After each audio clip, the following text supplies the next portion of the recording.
할렐루야, 주님의 이름으로 여러분들을 환영합니다. 오늘 예배를 드리시는 그곳에 주님의 은혜가 임하는 귀한 주일 예배가 되실 수 있기를 주의 이름으로 축원을 드립니다. 주님께서 가시는 곳마다 천국 복음을 증거하셨고 수많은 사람들을 고쳐주셨습니다. 그래서 예수님이 어디를 가시든 그 소문이 온 이스라엘에 퍼져나갔습니다. 그런데 마태복음 16장을 보면요, 예수님께서 가이사랴 빌립보에 가셨을 때 제자들에게 이런 말씀을 물어보셨습니다. 마태복음 16장 13절 말씀을 보시면요, 사람들이 인자를 누구라 하느냐, 예수님께서 이렇게 물어보셨어요. 그런데 이 주님의 질문에 제자들이 한 답은 참 의외였습니다. 14절 말씀을 계속 보면요, 이르되 더러는 세례 요한, 더러는 엘리야, 어떤 이는 예레미야나 선지자 중에 하나라 하나이다. 아멘. 이 제자들의 말을 통해서 우리가 무엇을 알 수 있습니까? 주님께서 어디를 가시든 사람들이 많이 따라 붙었던 것은 맞습니다. 하지만 그들 중에 그 누구도 예수님을 제대로 아는 사람은 한 사람도 없었다는 점입니다. 마태복음 4장 25절 말씀에 보면요, 갈릴리와 데가볼리와 예루살렘과 유다와 요단강 건너편에서 수많은 무리가 따르니라. 아멘. 예수님의 사역을 이렇게 요약을 하면서 마태복음 4장에 데가볼리라는 이름이 나옵니다. 이 마태복음 16장에서는 가이사랴 빌립보가 나오죠. 자, 데가볼리랑 가이사랴 빌립보까지 두 도시 사이가 직선거리로 62km가 조금 넘습니다. 그 사이에 예수님 사역하신 주요한 사역지들이 다 있어요. 가버나움, 고라신, 벳세다, 가다라, 거라사, 가나, 나사렛, 이런 동네들이 다 있습니다. 그러니 그 얼마나 많은 사람들이 예수님의 말씀을 들었고 얼마나 많은 사람들이 주님께서 기적 베푸시던 현장에 그 소문을 듣고 직접 받겠습니까? 예수님에 대한 소문이 요단강 건너편에서까지도 다 들려서 수많은 사람들이 요단강 건너편에서부터 따라와 주님을 따르고 있었으니 그 사역이 얼마나 대단했겠어요. 이 정도라면 예수님이 어떤 분이시냐, 사람들이 다 알고 있어야 정상입니다. 오늘 본문인 산상수훈은요, 그냥 제자들만 들은 것이 아니라 수많은 무리들이 산상수훈 말씀을 또한 같이 들었습니다. 하지만 마태복음 16장을 통해서 우리가 어떤 것을 결과적으로 알 수 있습니까? 그렇게 많은 말씀을 들었고 그렇게 많은 사람들이 기적을 봤지만, 그러나 그 많은 사람들 중에 단 한 사람도 예수님을 제대로 아는 사람들이 없었다 이겁니다. 그 한 사람도 예수님을 하나님의 아들 그리스도 구주이심을 알지 못했습니다. 하는 얘기가 세례 요한이다, 엘리야다, 아니야, 예레미야다, 아니야, 선지자 중에 한 사람이다, 이렇게 얘기한 거예요. 많은 사람들이 주님을 따라다녀서 주님께서 식사 잡수실 틈도 없을 만큼 붐비고 바빴지만, 그러나 주님을 제대로 아는 사람은 하나도 없었다는 것이 현실이었습니다. 여러분, 우리가 이런 것들을 보며 무엇을 깨닫게 됩니까? 세상에 죄 짓는 곳에 사람이 많은 것보다는 그래도 교회에 사람 많이 모이는 게 훨씬 더 낫습니다. 하지만 사람이 많이 모인다, 이것보다 더 중요한 것이 있다는 것을 우리가 깨닫게 됩니다. 무엇입니까? 사람 많이 모이는 것보다 더 중요한 것, 바로 우리가 예수님을 바로 아는 것입니다. 예수님을 바로 아는 것, 그것이 큰 무리가 모이는 것보다 더 중요하다는 것을 기억하기 원합니다.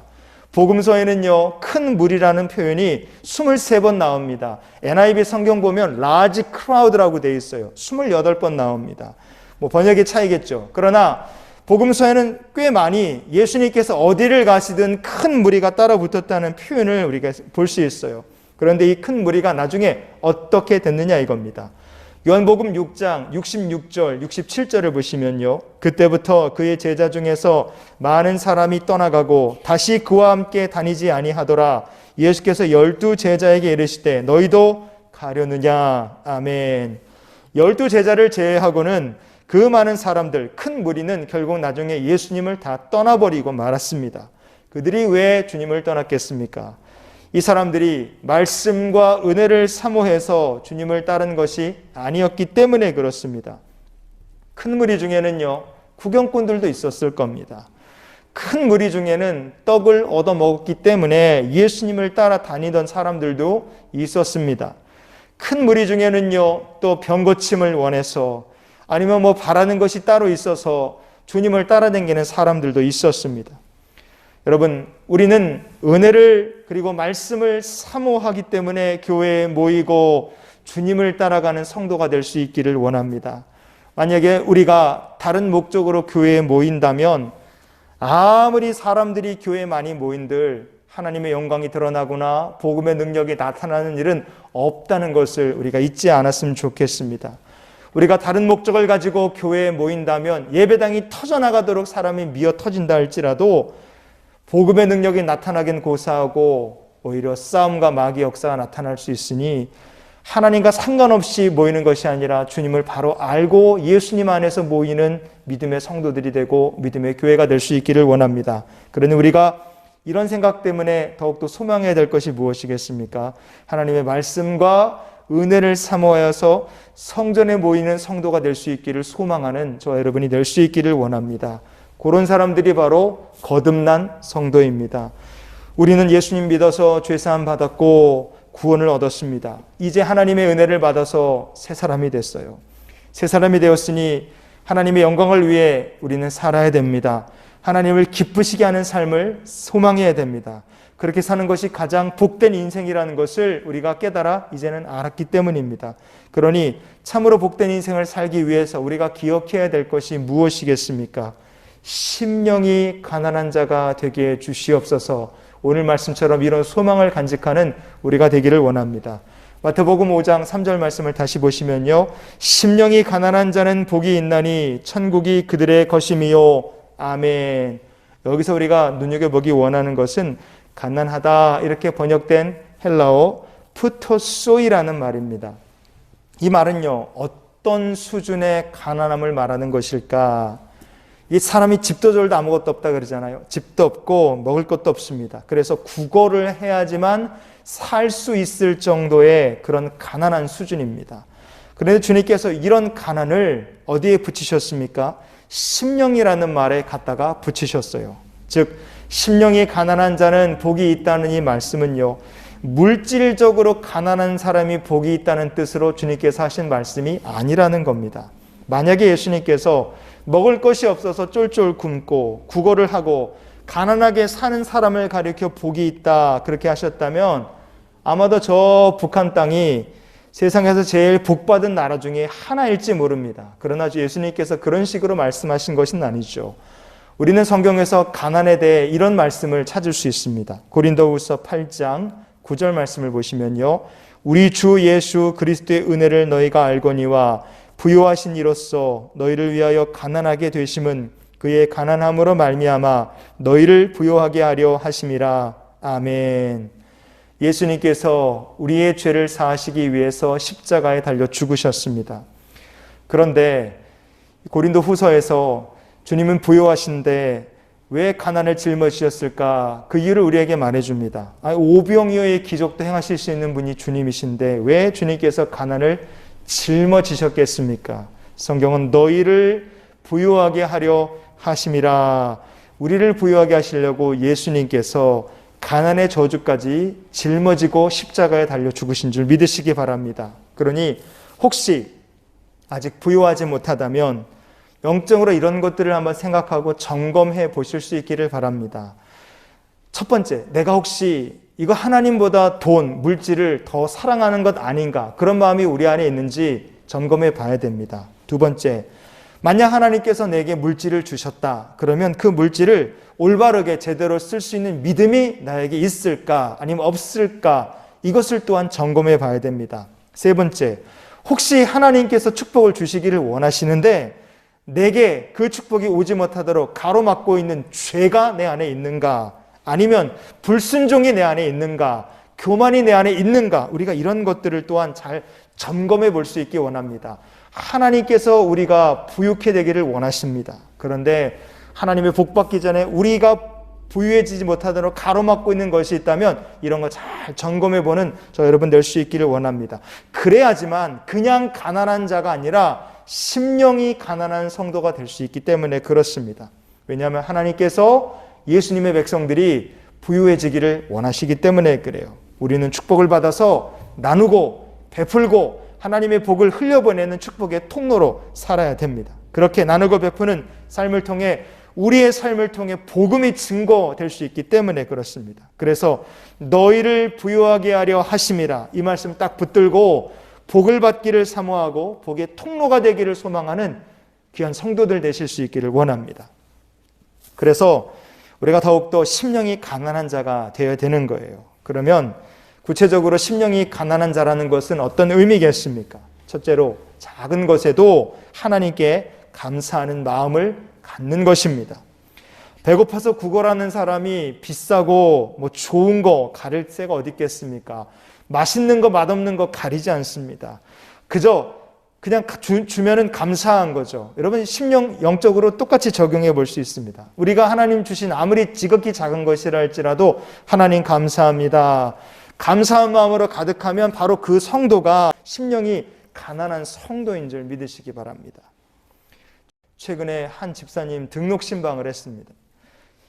그 집사님 얘기를 들으면 참 많은 은혜를 제가 받았어요. 박종혁 집사님이라는 분이신데 이분이 26살 때 결혼을 앞두고 몸이 아파서 병원을 가봤답니다. 그런데 병원에 갔더니 의사 선생님 하는 말이 폐암 3기라고 얘기를 들은 거예요. 의사 선생님이 앞으로 선생님은 한 달 정도 사실 수 있을 것 같은데 병원에 입원하시겠느냐, 아니면 그냥 가정에 돌아가서 하고 싶은 거 사람들에게 인사하시고 인생을 마무리하시겠느냐, 그렇게 얘기를 하시더래요. 그 얘기를 듣고 나니까 너무 기가 막혀서 믿겨지질 않더랍니다. 그리고 원망이 이렇게 들더래요. 하나님, 도대체 제가 무슨 잘못을 그렇게 많이 했습니까? 나이 26에 폐암 3기라니까 그렇게 억장이 무너지고 처음에는 너무너무 원망스럽더래요. 그런데요, 폐암 투병을 시작하면서 이런 기도를 드리게 됐답니다. 하나님, 오늘 하루만 더 살게 해주세요. 오늘 하루만 더 살게 해주세요. 매일매일 일어나면 아직 죽지 않고 살아있음에 감사하며 하나님께 기도드리고 생명, 죽고 사는 문제를 하나님께 그냥 다 맡겨버렸답니다. 감사하게도 한 달밖에 살지 못할 거다 그렇게 얘기했던 폐암을요 이기고 25년 세월이 넘도록 집사님은 건강하게 살아계십니다. 하나님께서 은혜로 폐암 3기를 이길 수 있도록 치유해 주신 거예요. 성도 여러분, 하나님께서 주신 모든 은혜에 그리고 축복에 감사하는 마음을 가지고 사는 귀한 성도들이 되실 수 있기를 바랍니다.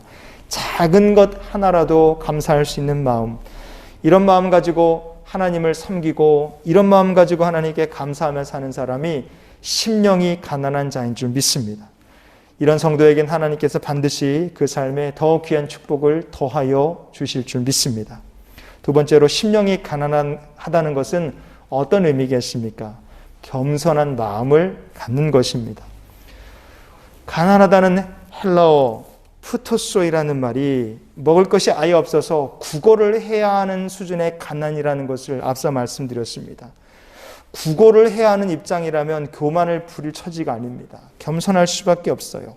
하나님 앞에서 심령이 가난한 자라는 것은 겸손하게 하나님 주시는 대로, 하나님 허락하시는 대로 감사하며 받는 사람입니다. 우리가 하나님 앞에 이렇게 겸손할 때 참으로 복된 인생이 됨을 믿습니다. 마지막으로, 심령이 가난하다는 것은 어떤 의미겠습니까? 사모하는 마음을 가지고 산다는 뜻입니다.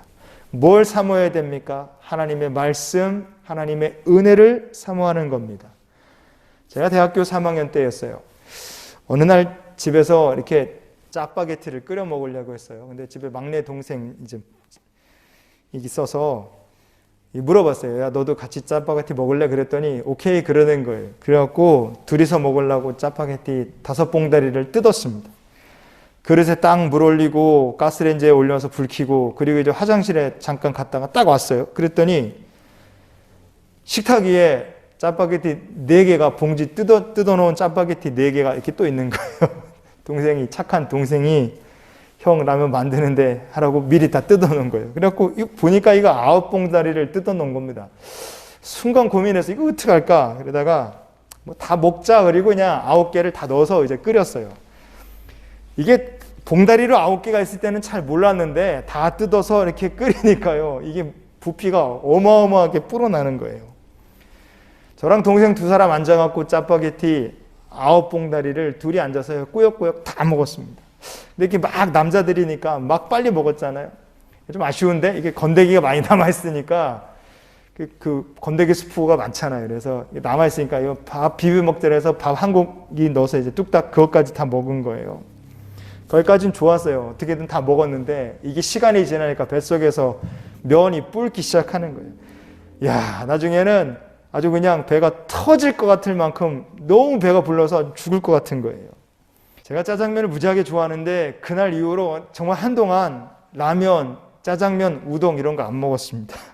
정말로 라면, 짜장면 정말 좋아하는 사람인데 한동안 그거 안 먹었어요.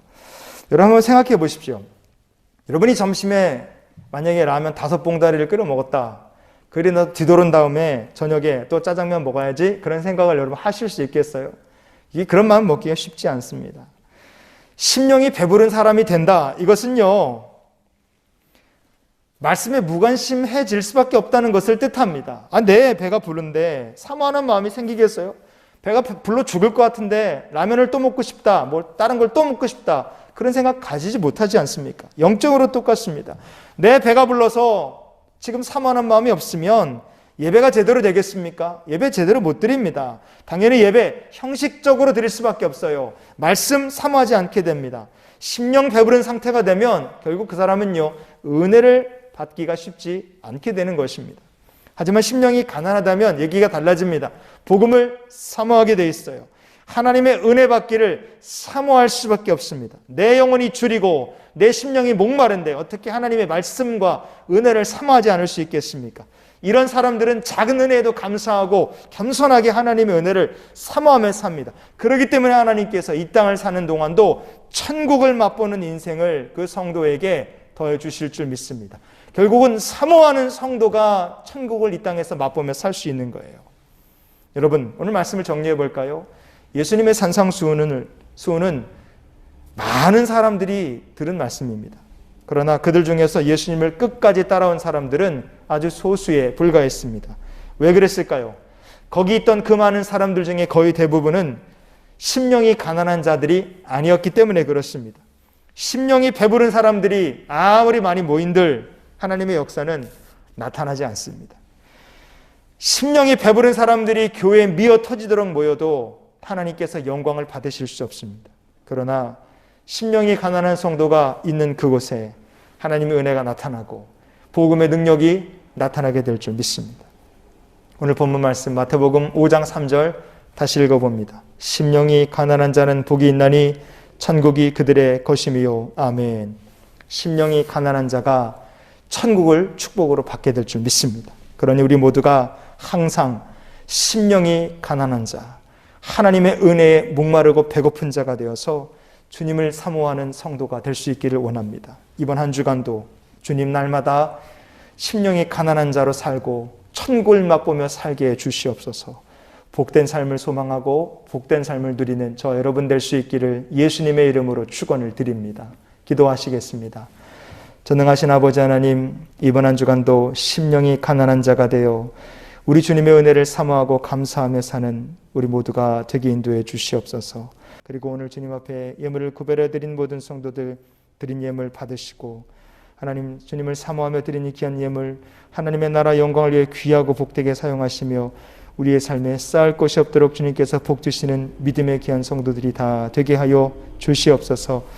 이제는 우리를 사랑하신 우리 구주 예수 그리스도의 크신 은혜와 하나님 아버지의 크고 놀라우신 사랑과 성령님이 함께 동행하시며 내주 교통 역사 충만케 하신 은혜가 이제 심령이 가난한 자 되기를 소망하며 하나님께 감사드리며 나가는 이 귀한 성도들의 앞날 위에 저들의 가정과 경영하는 모든 것들과 사랑하는 자녀들의 머리 위에 주의 은혜와 주님 부어주시는 천국의 맛이 함께 하시기를 축원하옵나이다. 아멘.